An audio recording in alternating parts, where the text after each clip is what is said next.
আমি একজন ইমাম সাহেবের কাছে শুনেছি যে স্ত্রীর গহনার জাকাত আছে তাকে অবশ্যই কোরবানি দিতে হবে। যে স্ত্রীর গহনা আছে এবং গহনা জাকাত দেওয়ার মতো নেশা পরিমাণ গহনা আছে তাকে কোরবানি দিতে হবে, আপনি শুনেছেন। এই বিষয়টি আসলে মত পার্থক্যপূর্ণ এবং বহু আগে থেকেই মত পার্থক্য চলে আসছে। ইমাম আবু হানিফা রাহিমাহুল্লাহ সহ অন্য আরো অনেক ইমামদের মতে প্রত্যেক প্রাপ্তবয়স্ক ব্যক্তি যিনি সচ্ছল হবেন তার উপরে কোরবানি বর্তাবে।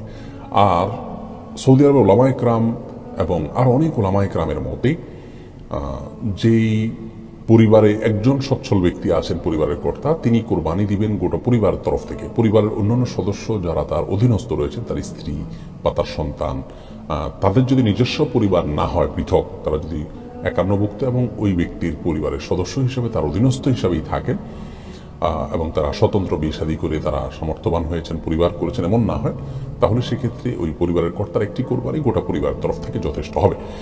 আর এই মর্মে অনেকগুলো হাদিস বর্ণিত হয়েছে, যে হাদিসগুলোর ভাষ্য এরকম দেখা যায় যে নবী করিম সাল্লাল্লাহু আলাইহি ওয়াসাল্লাম বলেছেন প্রত্যেক আয়লা বা পরিবারের উপরে একটি করে কোরবানি বর্তায়।